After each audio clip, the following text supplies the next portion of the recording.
میرے نبی پیارے نبی سنت تیری دنیا دی، تو ہی شفاعت کی اما اے رحمت للعالمین اے نبی۔ اللہم صلی وسلم علی سیدنا محمد النبی الامی وعلی آلہ وصحبہ وبارک وسلم علیہ۔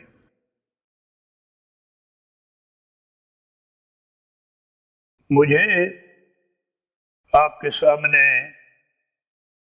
جو کچھ چند باتیں عرض کرنی ہیں وہ یہ ہیں کہ ہم لوگ جو دن رات یہی بات دہراتے ہیں کہ قرآن و سنت کے ہم لوگ تابع دار ہیں، ہماری زندگی کا جو آئینہ ہے وہ قرآن و سنت ہے، قرآن و حدیث ہے۔ تو مجھے آپ کو یہ بات بتلانی ہے کہ حدیث رسول اللہ صلی اللہ علیہ وسلم کس چیز کا نام ہے، حدیث رسول اللہ صلی اللہ علیہ وسلم کا شریعت کے اندر کیا مقام ہے، حدیث رسول اللہ صلی اللہ علیہ وسلم کی شریعت کے اندر کیا ضرورت ہے، حدیث رسول اللہ صلی اللہ علیہ وسلم کب لکھی گئی، جبکہ مشہور بات ہے کہ حضرت عثمان جامع قرآن ہے اور حضور صلی اللہ علیہ وسلم کے زمانے میں حدیث مبارک کی کتابت نہیں کی جاتی تھی، تو 250-300 سال کے بعد جو حدیث کی کتابت ہوئی، حدیث کو لکھا گیا، حدیث میں کتابیں لکھی گئیں، تو 250-300 سال تک وہ کس طرح محفوظ رہی، یہ مختلف باتیں ہیں جو مجھے آپ کو بتانی ہے۔ پہلی بات یہ ہے کہ حدیث رسول اللہ صلی اللہ علیہ وسلم کس چیز کا نام ہے، کس کو کہتے ہیں؟ تو حدیث رسول اللہ صلی اللہ علیہ وسلم حضور صلی اللہ علیہ وسلم کے اقوال، یعنی آپ کے جو فرمودات ہیں، آپ کے حالات، آپ کے افعال، آپ کے صفات، ان سب چیزوں کے مجموع کا نام ہے حدیث رسول اللہ صلی اللہ علیہ وسلم۔ تقریرات، اس کو بھی حدیث کہتے ہیں۔ تقریر کا مطلب یہ ہوتا ہے کہ حضور صلی اللہ علیہ وسلم کے سامنے کسی صحابی نے کوئی نماز پڑھی، کوئی شریعت کی بات کی، حضرت صلی اللہ علیہ وسلم خاموش رہے، آپ نے اس کا ردیہ میں کوئی بات نہیں فرمائی، یہ سب چیزیں حجت ہیں، اور ہمارے ہاں جس طرح قرآن مجید حجت ہے، اس طرح حدیث رسول اللہ صلی اللہ علیہ وسلم کا بھی وہی مقام ہے، اس کا نام حدیث ہے۔ اللہ تبارک و تعالیٰ قرآن مجید میں فرماتے ہیں کہ وَمَا يَنْطِقُ عَنِ الْهَوَىٰ إِنْ هُوَ إِلَّا وَحْيٌ يُوحَىٰ، کہ جو کچھ میرے پیارے حبیب حضور صلی اللہ علیہ وسلم کی زبان مبارک سے نکلتا ہے وہ اللہ کی طرف سے وحی ہی ہوتا ہے۔ آپ اپنی رائے، اپنی خواہش سے کوئی بات نہیں فرماتے، بلکہ سب کچھ اللہ کا حکم ہی ہوتا ہے۔ تو گویا کہ حدیث رسول اللہ صلی اللہ علیہ وسلم وحی الہی ہے۔ یہ بات ضرور ہے کہ قرآن مجید بھی وحی ہے، لیکن وہ وحی جلی ہے، جبریل نے آ کے حضور کے سامنے پڑھا، آپ نے دنیا تک اس کو پہنچایا۔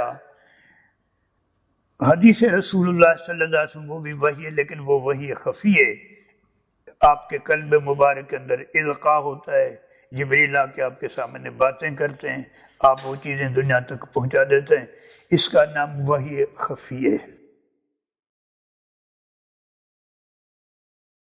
حضرت صلی اللہ علیہ وسلم کی زبان مبارک سے جو بات بھی نکلتی ہے وہ وحی الہی ہے۔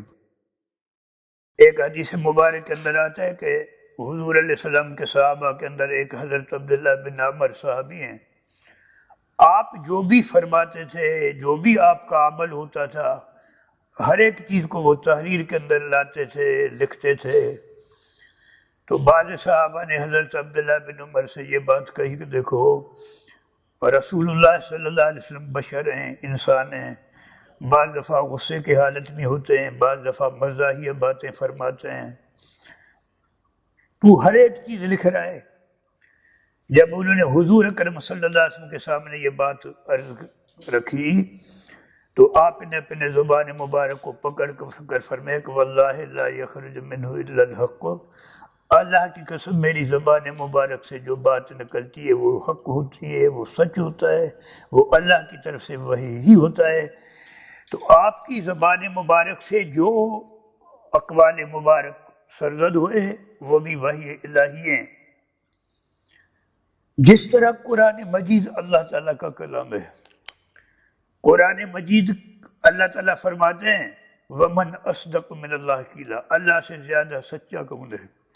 اسی طرح حضور اکرم صلی اللہ علیہ وسلم کی زبان مبارک سے جو بات بھی نکلتی ہے نا وہ اسی طرح حق ہوتی ہے، اسی طرح سچ ہوتی ہے۔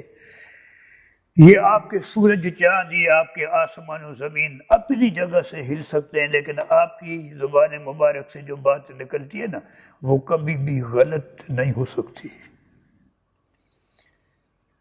آپ نے سنا ہوگا کہ 6 ہجری کے اندر آپ مدینہ سے مکہ مکرمہ عمرے کے لیے تشریف لائے تھے، اور کفار قریش نے آپ کو منع کیا تھا کہ ہم آپ کو عمرہ کرنے نہیں دیں گے۔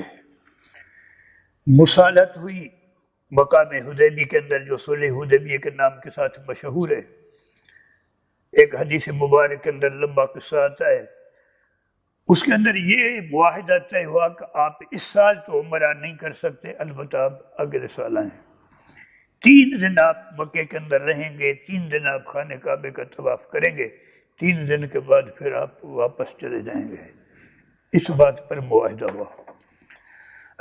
آپ اگلے سال تشریف لائے، آپ نے طواف کیا۔ جب تیسرا دن گزر رہا تھا، آپ عثمان حجبی جو خانہ کعبے کا چابی بردار تھا، آپ نے ان کو بلوایا۔ آپ نے فرمایا کہ عثمان تجھے پتہ ہے کہ میں تقریباً 6 سال سے مکے سے دور ہوں، کعبے کا دیدار میں نے نہیں کیا، آپ ذرا دروازہ کھولو تاکہ میں اندر جاؤں، 2 رکعت نفل پڑھوں، دیدار کر لوں۔ عثمان کہنے لگا کہ آپ کے ساتھ جو ہمارا معاہدہ تھا وہ یہ تھا کہ آپ خانہ کعبے کا طواف کریں گے۔ معاہدے کے اندر یہ بات شامل نہیں تھی کہ خانہ کعبے کا دروازہ بھی آپ کے لیے کھلے گا، آپ کعبے کے اندر 2 رکعت نفل بھی پڑھو گے، یہ معاہدے کے اندر بات نہیں ہے، لہذا اس چیز کی آپ کو اجازت نہیں ہے۔ آپ نے بڑی منت سماجت کی لیکن وہ نہیں مانے۔ آخر بھی آپ نے ایک بات فرمائی کہ مجھے بتاؤ عثمان، ایک زمانہ آئے گا کہ یہ چابی میرے ہاتھ میں ہوگی تو پھر تو کیا کرے گا؟ عثمان نے کہا کہ پھر دیکھا جائے گا جب چابی آپ کے ہاتھ میں ہوگی، ابھی تو چابی میرے ہاتھ میں ہے۔ آپ کو معلوم ہے کہ 9 ہجری کے اندر فتح مکہ ہوا، بچی کھچی بغاوت جو ہوئی وہ ختم ہو گئی، کچھ کفار بھاگ گئے، کچھ مسلمان ہو گئے، مصالحت ہو گئی۔ اس کے بعد آپ نے اس عثمان کو بلایا، آپ نے فرمایا کہ خانہ کعبے کا دروازہ کھول۔ انہوں نے دروازہ کھولا، اندر ابراہیم اسماعیل علیہ السلام کے بت تھے، جو باقی لغویات تھی آپ ان کو نکلوا کے باہر پھینکوا دیا۔ جب خانہ کعبے کی صفائی ہو گئی تو آپ نے کھڑے ہو کے 2 رکعت نفل پڑھا۔ آپ نے نفل پڑھنے کے بعد جب آپ فارغ ہوئے باہر نکلے تو آپ نے اسی عثمان کو بلایا، چابی آپ کے ہاتھ کے اندر تھی۔ آپ نے فرمایا کہ عثمان اب بتا کہ اب چابی کس کے ہاتھ کے اندر ہے؟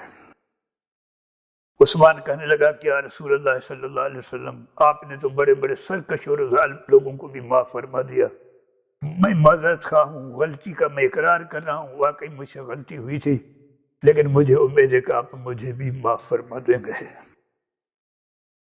آپ نے فرمایا کہ عثمان سنو، میں نے آپ کو معاف کر دیا، چابی میں دے رہا ہوں آپ کو اپنے ہاتھ سے مبارک سے، لیکن میں آپ سے یہ بھی کہہ رہا ہوں کہ قیامت تک یہ چابی آپ کے ہی خاندان کے اندر رہے گی، آپ کے خاندان سے کوئی یہ چابی چھین نہیں سکتا۔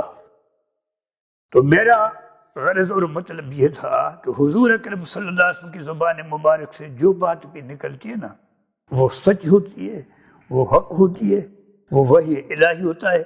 اس کا نام حدیث رسول اللہ صلی اللہ علیہ وسلم ہے۔ باقی حدیث رسول اللہ صلی اللہ علیہ وسلم کی شریعت میں کیا ضرورت ہے، کتابت کیسے ہوئی بعد میں، پھر ضعیف حدیث کیا ہوتی ہے، یہ انشاءاللہ پھر وقتاً فوقتاً میں آپ کے سامنے عرض رکھتا رہوں گا۔ میرے نبی پیارے نبی، سنت تیری دنیا دی، شفاعت کی اما اے رحمت